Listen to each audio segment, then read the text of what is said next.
Hello students, today we will be continuing with group 16. Last day we had done about the preparation and properties of oxygen. Today we will be studying about the compounds of oxygen and their properties. Now the compounds of oxygen, as you can see, based on two characteristics. One is their acid-base character and the second is the oxygen content, are classified into two kind of oxides. The first type of oxides based on acid-base character are classified into four categories, out of which the first is basic oxides, second is acidic, third amphoteric, and fourth is neutral. Now what are basic oxides? Basic oxides are actually nothing but oxides of alkali metals or transition elements which has got basic character, that is they hydroxides, or rather when they combine with an acid they react or they act like bases, forming the corresponding hydroxides. Whereas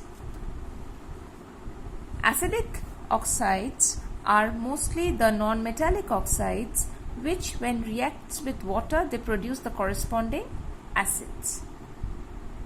Okay. Whereas amphoteric oxides, what they are? They possess characteristics of both the acidic as well as the basic oxides. They are primarily aluminium oxide, stannic oxide and zinc oxide. That is, they are capable of acting both like acids as well as base depending on what the other compound is. For example, if Al2O3, if you are taking Al2O3 and to it if you are adding NaOH, it will start acting like an acid. Whereas if you take Al2O3 and to it if you are adding HCl, it will start acting like a base. So that's how it reacts. Next is neutral oxides. Neutral oxides are those oxides which do not have any effect on the litmus, and neither they are capable of forming any acids or any base when they react with water. So these are the example of neutral oxides, namely water, carbon monoxide, nitric oxide and nitrous oxide. Now here it's very important to know that on moving from the left to the right in the periodic table, the acidic character of the oxides increases. Why acidic character of the oxide increases? Because non-metals lies towards the right hand side of the periodic table, and we have seen over here that non-metallic oxides are all acidic oxides in nature, therefore this particular order. Sodium oxide is minimum in terms of acidic character, whereas chlorine heptoxide is maximum in terms of acidic character. And on moving down the group, the acidic character of the oxides decreases. Why? Because the non-metallic property decreases. As you go down a particular group, metallic character increases, therefore the acidity of the oxides decreases. Hence the order is boron oxide or boron trioxide. It has got maximum acidic character, whereas thallium oxide has got minimum acid character among the group 13 elements. Now next is the oxide based on the oxygen content, that is based on the oxidation state or the number of oxygen atoms associated with the particular element. First one is normal oxide, followed by polyoxides, peroxides, superoxides, mixed oxides and suboxides. Now the first one, normal oxides, in here what is seen is oxygen always exists in the state of -2, that is oxidation state of oxygen is -2. Example given are magnesium oxide, water, calcium oxide and aluminium oxide. Whereas polyoxides, they may contain more oxygen atom than permitted by the valency of that particular element. Suppose to say a metal X is capable of forming say 4 bonds, right? Now out of 4 bonds it can contain maximum of 4 oxygen, but if it contains or if it gets bonded to 5 oxygen, then such type of oxides will be called a polyoxides.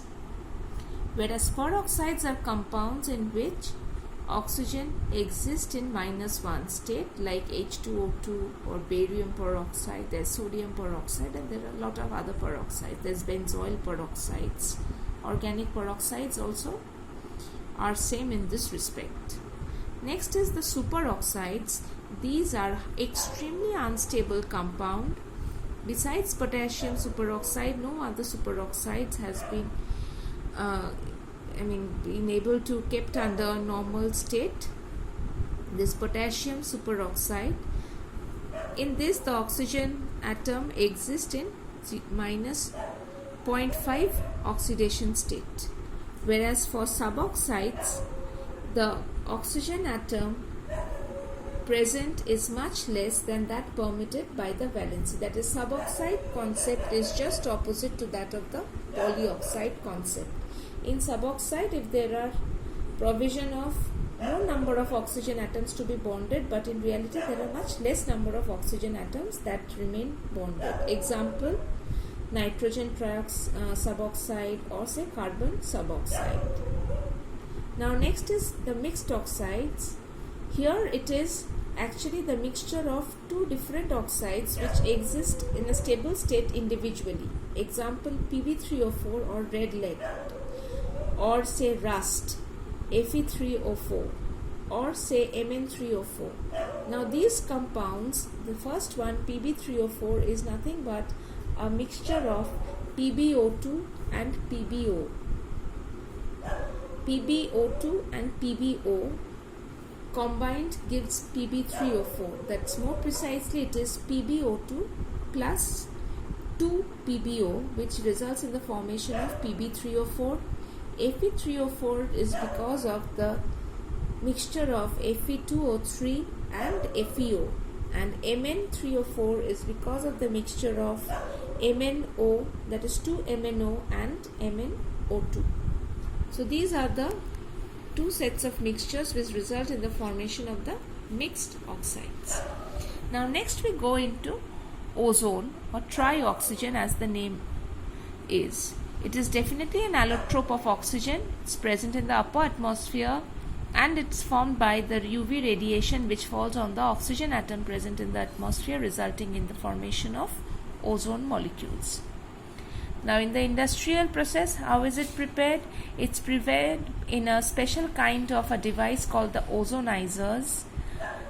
In the ozonizer, silent electric discharge is passed to convert oxygen to ozone. The reaction is endothermic reaction. Now there are 2 kinds of ozonizers.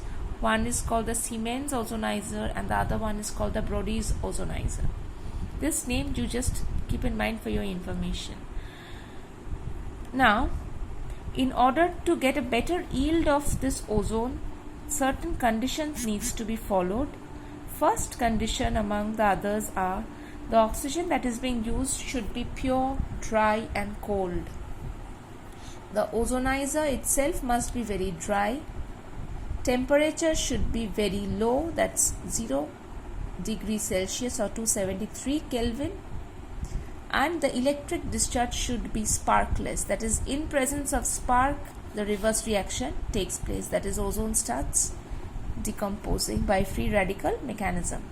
So there should not be any spark in the electric discharge.